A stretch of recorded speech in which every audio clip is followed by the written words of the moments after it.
Luego de que Lucci mandara volar a Luffy y Zoro, estos acabaron en posiciones sumamente ridículas, uno apachurrado entre dos edificios y el otro atascado en una chimenea. Al mismo tiempo que ellos forcejeaban para liberarse, Chopper los andaba buscando, mientras que Nami corría hacia la estación para tratar de alcanzar a Robin. En paralelo, Sanji se da cuenta de que Usopp y Franky también fueron llevados al tren, por lo que deja una carta explicando todo lo que sabía y se infiltra dentro del vehículo. A los pocos minutos, Nami llega a la plataforma en donde aparte de la misiva también obtiene un Denden Mushi, una especie de caracol que es usado como teléfono, altavoz, entre otras cosas más. Teniendo esta nueva información, la joven regresa a buscar al resto, y luego de recibir la ayuda de los carpinteros y la vieja Kokoro, el espadachín y el capitán quedan por fin libres. La navegante les cuenta a los demás que Robin no los había traicionado y en realidad se había sacrificado para que ellos no sean víctimas de la Buster Call. Al oír esto, Mugiwara decide ir en su rescate, pero Paulie le dice que eso sería imposible ya que solo existía un tren marítimo y ningún barco podría atravesar las turbulentas aguas del Aqua Laguna. Afortunadamente, en ese instante, la vieja Kokoro revela la existencia del Rocketman, un tren prototipo que fue usado como vehículo de prueba durante la construcción del Puffin Tom. Iceberg ya se había adelantado y le dio algo de mantenimiento a la máquina, aunque luego les informa que esta no era apta para transportar pasajeros ya que no podía reducir su velocidad. A pesar de la advertencia, Luffy decide usar el tren y Kokoro se ofrece como conductora. Al poco rato, los secuaces de Franky aparecen y le suplican al pirata que los deje acompañarlos para que pudieran rescatar a su jefe. Mugiwara acepta su petición, así que luego de un pequeño banquete, todos juntos parten hacia Enies Lobby. Mientras esto ocurría, Sanji logró acabar con varios agentes y se encontró con Usopp y Franky. Luego de darle una buena patada al cyborg, libera a ambos hombres y se dirige hacia unos Denden Mushi para establecer comunicación con sus nakamas. El rubio y el capitán intercambian información y tras esto los tres hombres suben al techo del vagón en donde Sanji revela los motivos detrás del abandono de Robin. Franky se conmueve al escuchar esto y decide darle su apoyo, agregando que su maestro le había hablado de Nico Robin recalcando lo peligrosa que era, por lo que lo último que quería era que tal mujer cayera en manos del gobierno. Por otro lado, Usopp se niega a ayudarlos, ya que después de lo ocurrido no podía volver con ellos, así que simplemente se va del tren. El alboroto causado por el cocinero alerta a los marines, quienes empiezan la búsqueda de los polizones. Uno de los soldados logra dar con ellos, pero antes de poder informar a su superior, es derrotado por un proyectil lanzado por un misterioso enmascarado que se presenta bajo el nombre de Sogeking.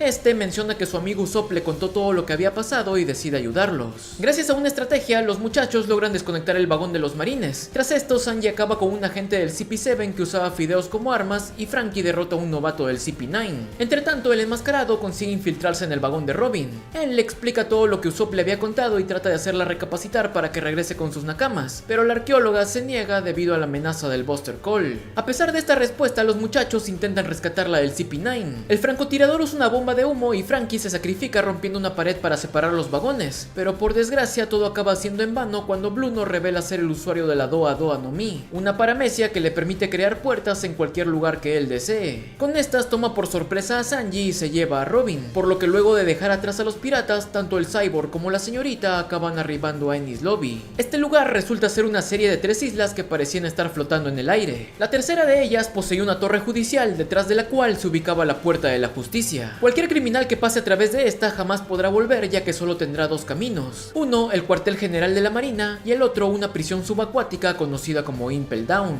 Los detenidos son llevados a la torre principal, en donde se nos revela que el jefe del CP9 era Spandam, y además se nos presenta a los otros 3 miembros de esta división: Yabra, un hombre competitivo y altanero; Kumadori, un extravagante actor kabuki; y Fukuro, una pelota chapapá.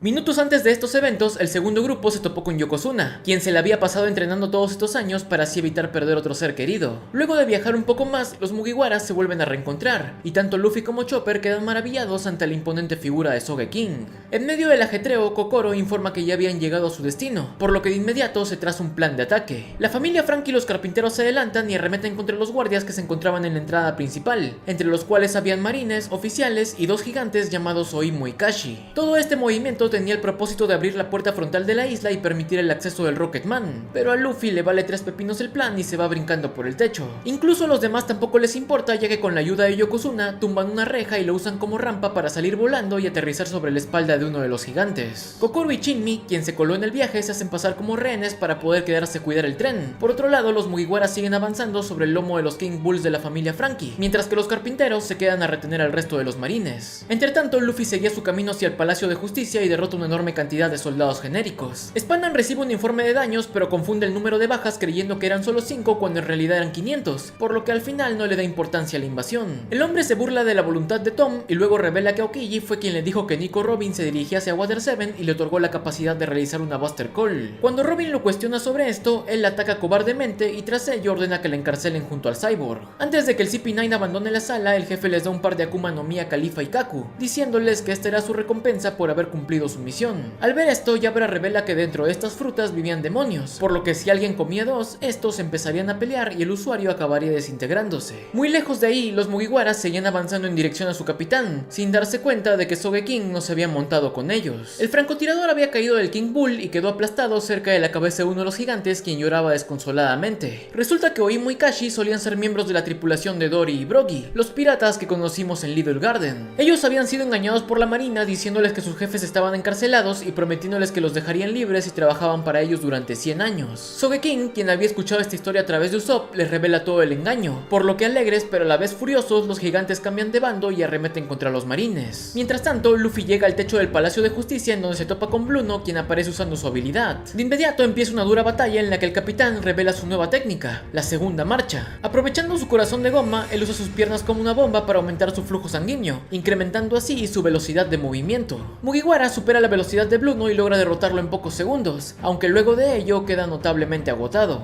Mientras tanto, Spandam recibe el verdadero informe de daños causados por los piratas, así que muy asustado decide que los prisioneros deberían cruzar la puerta de la justicia lo más pronto posible. Frankie aprovecha el pánico para amenazarlos diciendo que se iba a autodestruir, pero en realidad lo que hace es tirarse un pedo atómico con el que se libera de sus esposas y sale del edificio junto a Robin, aunque por desgracia el CP9 nuevamente logra someterlos. En el exterior, Luffy se alegra al ver a la arqueóloga y le dice que pronto la rescataría, pero la señorita le responde que ella solo deseaba morir en ese lugar. El capitán le contesta que si eso quería, podía hacerlo, pero solo luego de haber sido rescatada. Después de estas palabras, todos los demás llegan a lo alto del edificio y juntos se paran imponentemente frente a la Torre de la Justicia. Al otro lado, un temeroso Spandam saca un Denden Mushi dorado y explica que con solo apretar un botón llamaría a la Buster Call. Al ver esto, los ojos de la arqueóloga se llenan de terror y en ese instante recuerda la razón de su mayor miedo. Pasado trágico.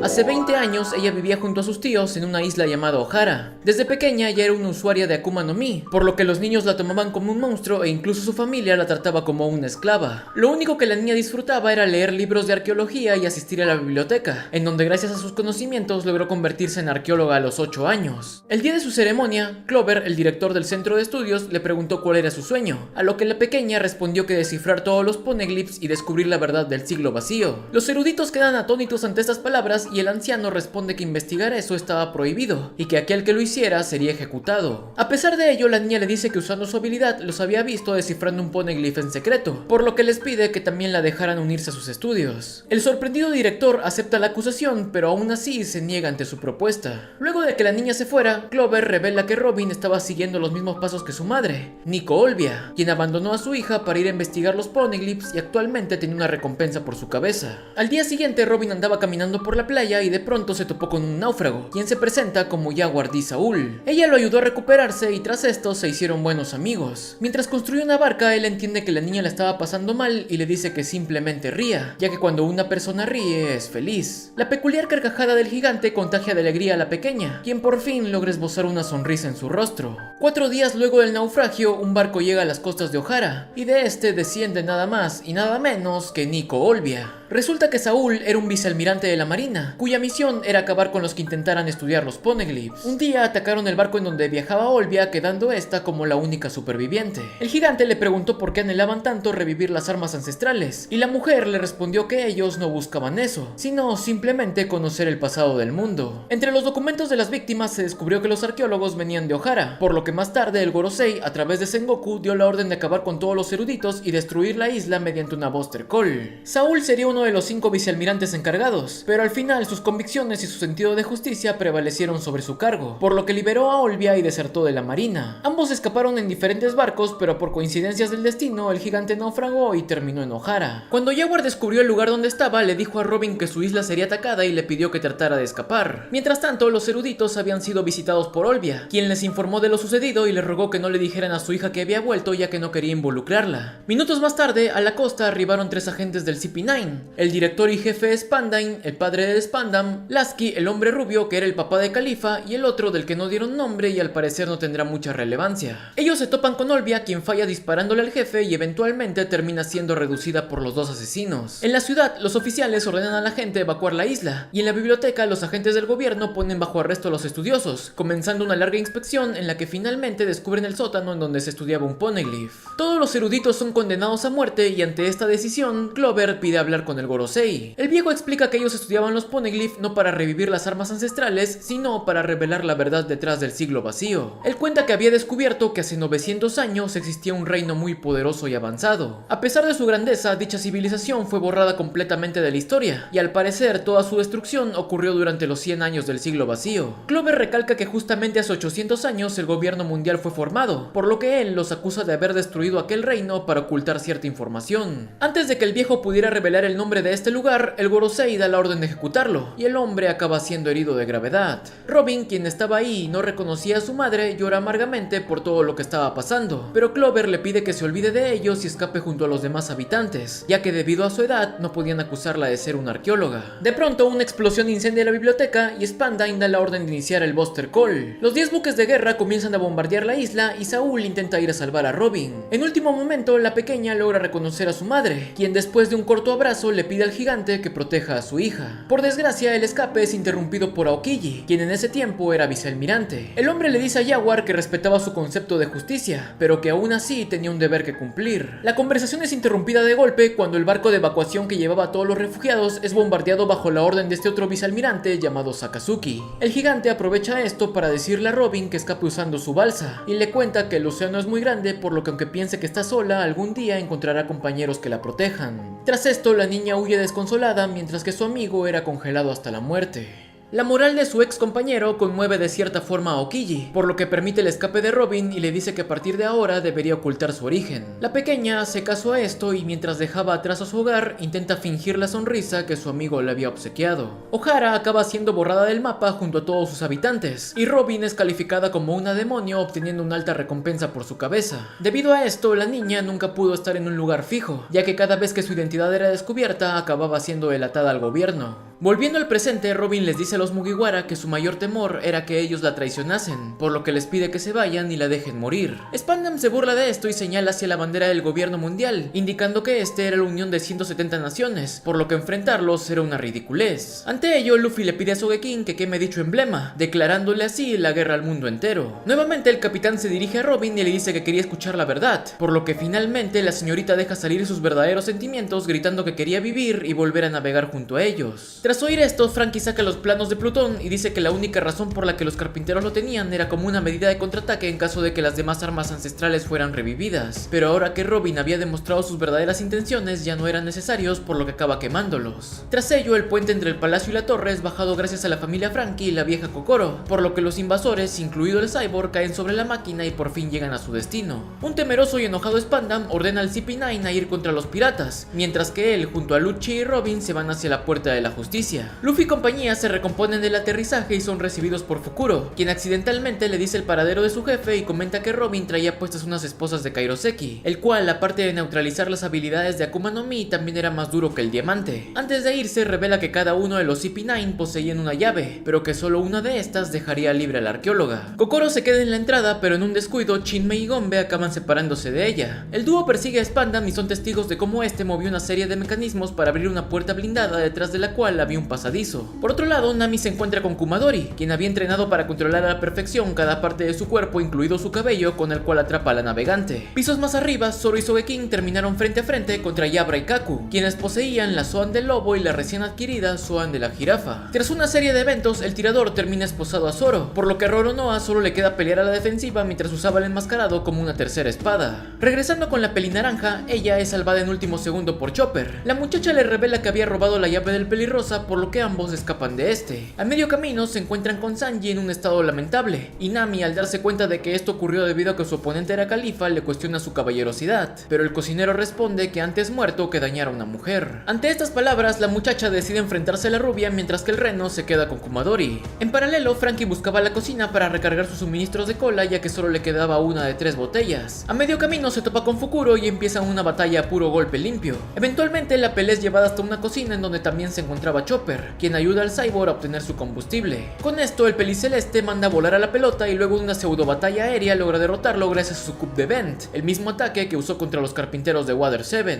Entre tanto, un malherido Chopper decide usar su última carta. Tras ingerir 3 Rumble Ball en menos de 6 horas, el reno adopta una forma gigantesca y monstruosa llamada Monster Point. Esta le hacía perder completamente el control y además dañaba su cuerpo de una forma muy agresiva, por lo que Kureha le había prohibido hacerla. Con su increíble fuerza, el doctor aplasta completamente a Kumadori, aunque debido a su descontrol continúa destruyendo todo lo que tenía enfrente. Mientras esto ocurría, Luffy es guiado por Shinmi hacia el pasadizo que descubrió, y ahí el pirata destruye la puerta blindada con su otra nueva técnica, la tercera marcha, la cual lo deja chiquito como efecto secundario temporal. Esta explosión alerta a Spandam, quien le pide a Lucci que vaya a detener a los que lo perseguían. Robin aprovecha esto para intentar escapar, pero es atrapada por el arma del director, una espada que se comió la Zoan del elefante. Tras esto, el hombre decide llamar a sus subordinados, pero en su torpeza se confunde de Denden Mushi y termina activando la Buster Call. Pisos más arriba, Califa revela su recién adquirida habilidad. Ella podía crear burbujas de jabón con las cuales quitaba la fricción del cuerpo de sus víctimas y además le robaba la mitad de su fuerza. La rubia subestima a la pirata y la usa como muñeca de práctica para sus habilidades, dejándola en un punto completamente inútil. Por fortuna, en ese momento Chopper aparece, destruye unas tuberías, manda a volar una bañera, tira unos golpecitos y luego se va. Gracias a esto, Nami descubre que el poder de Califa se desvanecía con el agua, por lo que luego de una larga batalla llena de estrategia logra ponerle en medio una descarga eléctrica y finalmente obtiene la victoria. Tras esto, la muchacha se encuentra a Franky y siguen a Chopper, quien llega hasta donde estaba Zoro. Ahí el cyborg vuelve a usar el Coup de Vent para lanzar al reno al mar y luego lo rescata dejándolo con Kokoro. Nami usa una de las llaves que tenía para abrir las esposas del espadachín, permitiéndole al fin pelear libremente. Kaku arremete contra Zoro mientras que Yabra se enfrenta a Sanji, quien recuperó su forma original luego de ser empapado por el agua de la bañera lanzada por Chopper. El lobo utiliza una variación del Tekai con la cual podía moverse y atacar libremente, reduciendo muchísimo el daño de las patadas del cocinero. Ante esto, Sanji improvisa y luego de dar una serie de giros logra calentar su pierna usando la fricción del aire. Él llama esta nueva técnica Diablo Jumble y gracias a ella quema y atraviesa las defensas de Yabra, quien es derrotado y cae al fondo de la torre. En el cuarto de al lado, Zoro se enfrentaba a las ridículas pero muy efectivas formas de ataque de Kaku, como convertirse en un cubito para lanzar una serie de Rankiakus. Tras una enorme cantidad de cortes e intercambios, el pirata usa su técnica más poderosa, con la cual daba la ilusión de ser el dios Ashura y parecía tener 9 espadas. Luego de un último cruce, Kaku cae al suelo derrotado y entrega su llave mientras recordaba algunos momentos de su falsa vida en Water 7. Tras ello, el espadachín y el cocinero se reúnen y son testigos de cómo se abría la puerta de la justicia. Entre tanto, Franky llega al lugar en donde estaba Luffy, quien a pesar de su cuerpo de goma estaba recibiendo daño por parte de Lucci. En ese instante, el capitán activa la segunda marcha y logra romper el Tekai del asesino, quien ante esto adopta su forma híbrida. Mugiwara le pide a Franky que vaya a ayudar a Robin mientras que él se enfrentaba al leopardo, y ante estas palabras, Lucci lo felicita por ser un buen líder a diferencia del suyo. En la cima del palacio, Robin intentaba resistirse a ser llevada, pero al final cede ante las patadas y golpes de Spandam. Cuando todo parecía perdido, unas balas explosivas revientan la cara del jefe y la de los hombres que venían a llevarse a la arqueóloga. El autor de esta hazaña fue el heroico Sogeking, quien disparó desde una torre muy lejana. Tras esto, Franky también llega a ayudar y usando las llaves lanzadas por el francotirador libera a Robin, quien de inmediato le mete unos buenos manazos a Spandam. El cyborg también aprovecha esto para vengar a su maestro y aplasta al cobarde con su propio elefante, mientras que a lo lejos Sogeking lograba escuchar una misteriosa voz que al parecer le hablaba desde el fondo del océano. Desafortunadamente, este llamado es interrumpido por una explosión que indicaba el inicio de la Buster Call. La torre de justicia es derribada y la reja que rodeaba Enies Lobby es destruida, por lo que Franky y Robin aprovechan esto para robar un barco de la marina. Varios pisos más abajo, la pelea se tornaba igualada para el capitán y el asesino, quien para ahorrar tiempo decide destruir toda la base de la torre para que sea inundada. Ambos combatientes logran subir un piso más arriba para continuar su pelea, mientras que el resto de aliados son revolcados por la inesperada corriente acuática. Afortunadamente, todos terminan siendo rescatados por Kokoro, quien resulta ser una sirena. Ella los lleva hacia el barco de Franky y Robin, en donde explica que a los 30 años las sirenas obtienen unas pseudo piernas con las que pueden vivir en tierra firme. Regresando a la pelea, el agotado capitán revela al fin la tercera marcha, la cual consiste en inflar sus huesos para hacer que sus extremidades se vuelvan gigantescas. De un solo puñetazo, él manda a volar al leopardo hasta uno de los acorazados, en donde un vicealmirante explica que a los 13 años, Lucci, bajo las órdenes del gobierno mundial, asesinó a 500 rehenes solo para poder acabar con un pirata. Tras algunos intercambios más, Luffy se vuelve chiquito, por lo que tiene que esconderse hasta recuperar su forma original. Al hacerlo, el duelo es reanudado y esta vez el asesino golpea con el Rokugan, una técnica secreta del Rokushiki que solo se puede lograr tras haber perfeccionado las otras 6. Esta produce daño interno en el pirata, quien cae al suelo herido gravemente. Para colmo de males, en el exterior 200 marines con rango de teniente y capitán son enviados a acabar con los Mugiwara. Entre los marines cabe destacar al capitán Very Good con una paramecia que le permite convertirse en pelotas y el capitán Shu con otra paramecia que le da la habilidad de oxidar cualquier cosa que toque. Regresando con Luffy, él logra volver a ponerse de pie luego de escuchar los gritos de sus nakamas, entre los cuales se encontraba Usopp, quien al parecer estuvo todo este tiempo escondido en el tren. El capitán vuelve a arremeter contra Lucci, pero debido al uso excesivo de la segunda marcha es nuevamente víctima de otro Rokugan, con la diferencia de que esta vez logra permanecer de pie. Reuniendo toda la energía que le quedaba, Luffy lanza una serie de puñetazos sobre el felino, quien trata de aguantar todo con su Tekai pero falla en el intento, siendo así finalmente derrotado. Tras esto, Mugiwara cae exhausto, mientras que los marines anunciaban la derrota del asesino más fuerte del Cyberpol. A pesar de la victoria, no había tiempo para celebraciones, ya que los acorazados destruyen el barco en el que supuestamente escaparían los piratas. Sanji logra rescatar a los tripulantes, pero aún así todos terminan siendo acorralados entre los cañones de los buques. En ese instante, Usopp escucha la misma voz que había oído Sogeking, y mientras sus ojos se llenaban de lágrimas descubre quién era el que le estaba hablando. Él le pide a Robin que arroje su capitán al mar y acto seguido todos los demás deciden hacer lo mismo, ya que quien los esperaba abajo era aquel amigo que siempre los había cuidado y protegido. Los marines intentan disparar al Merry, pero de repente sus barcos comienzan a perder el control y acaban estrellándose unos con otros. Resulta que Sanji había ido a buscar el mecanismo para cerrar la puerta de la justicia, y al activarlo provocó que el movimiento de la estructura generara gigantescos remolinos. Gracias a esto, los Mugiwara logran dirigirse a mar abierto, aunque antes de eso Robin obtiene por fin una muy bien merecida venganza. Franky utiliza su última reserva de cola para lanzar otro Coup de Vent que manda a volar al Merry lejos de los acorazados, mientras que por otro lado el resto de invasores, incluidos los gigantes, logran escapar a bordo del Puffin Tom. Ya en mar abierto, Sogeking vuelve a aparecer e informa que Usopp abandonó el barco en un pequeño bote. Tras esto, los piratas se topan con la gente de la Galeila Company, pero desafortunadamente en ese instante el Merry alcanza su verdadero límite y se parte a la mitad. Iceberg revela que él fue quien encontró la carabela en la costa, y ahí escuchó la voz del Clavauterman, quien le pidió que lo ayudase a tener un último viaje. El hombre cumplió su deseo reparando lo que pudo y luego la nave fue llevada por el mar. Luffy le vuelve a rogar por ayuda, pero rápidamente comprende que esto ya no era posible. Los sombreros de paja deciden darle un funeral vikingo a su querido amigo, el cual mientras era consumido por las llamas se deja escuchar una última vez.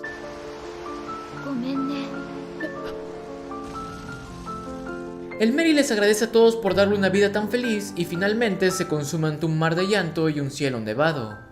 Luego de un par de días de descanso, los piratas se recuperan y Franky les cuenta que gastó los 200 millones que robó en comprar madera de un árbol llamado Adam, el cual también había sido usado para construir el oro Jackson. El Cyborg dice que luego de la muerte de su maestro prometió jamás volver a hacer un barco, pero aún así sus ganas de alcanzar a Tom lo superaron y recuperó su sueño de construir una nave capaz de navegar por todo el mundo, por lo que le pide a Luffy que usara el barco que estaba a punto de construir. La reunión es interrumpida cuando un acorazado de la marina llega al puerto y de este emerge el vicealmirante Garp, quien era considerado el legendario hombre que capturó a Goldie Roger y además resulta ser el abuelo de Luffy. El viejo le dice a su nieto que no venía a capturarlo, sino que estaba ahí por petición de sus subordinados, Kobe y Helmeppo, aquellos que conocimos en el principio de la historia. Ambos tuvieron su propia aventura entrenando en la base de la marina y ahora mismo ya tenían un nivel bastante alto. Aparte de eso, el anciano también revela que el padre de Luffy era Dragon, aquel que lo salvó en Lockdown y que además era el líder del ejército revolucionario, un poder que se oponía directamente al gobierno mundial. Garp se queja de que su nieto no se uniera a la marina y culpa de todo a Shanks. Él menciona que el pelirrojo era considerado uno de los 4 emperadores piratas que dominaban la segunda parte de la Grand Line, un océano conocido como el Nuevo Mundo. Tras esto, los marines abandonan la isla y Luffy hace una fiesta en la que se gasta los 100 millones que le sobraban. Como dato extra, mientras Franky trabajaba junto a Iceberg, comenta que él mismo fue quien se convirtió en Cyborg usando chatarra que encontró en un barco abandonado al que llegó luego de ser arrollado. Unos cuantos días después, la familia Franky les informan que tanto ellos como los carpinteros habían quedado libres de cargos, pero en cambio toda la tripulación del sombrero de paja había obtenido nuevas recompensas. Luffy 300 millones, Zoro 120 millones, Robin 80 millones, Sanji, quien tenía un retrato hablado, 77 millones, Nami 16 millones y Chopper 50 berries ya que lo consideraban la mascota del barco. Adicionalmente, Sogeking también obtuvo una recompensa de 30 millones y Franky una de 44 millones. Debido a esto último, los secuaces del Cyborg le piden que se lleve a su jefe con ellos, ya que ahora sería perseguido por el gobierno. Luffy les dice que no había problema ya que desde ese rato él ya pensaba pedirle que fuera a su nakama. Luego de esto, los Mugiwara asisten a la presentación de su flamante nuevo barco, el Thousand Sunny. Iceberg les pide que se lleven a Franky, y aunque este al principio se niega, al final termina siendo convencido gracias a su familia y a una pequeña y dolorosa tortura por parte de Robin.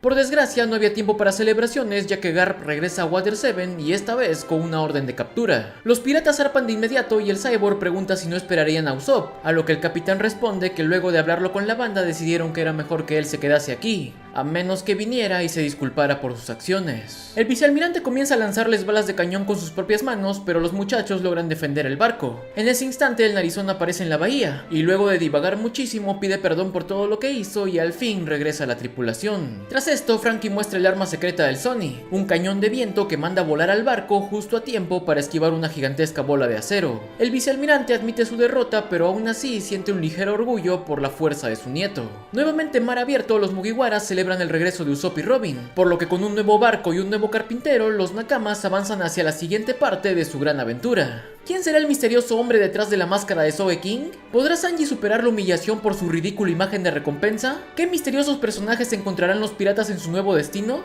Todo esto y mucho más lo sabremos en la saga de Thriller Bark. Muchas gracias por llegar hasta aquí, espero que les haya gustado y hasta pronto.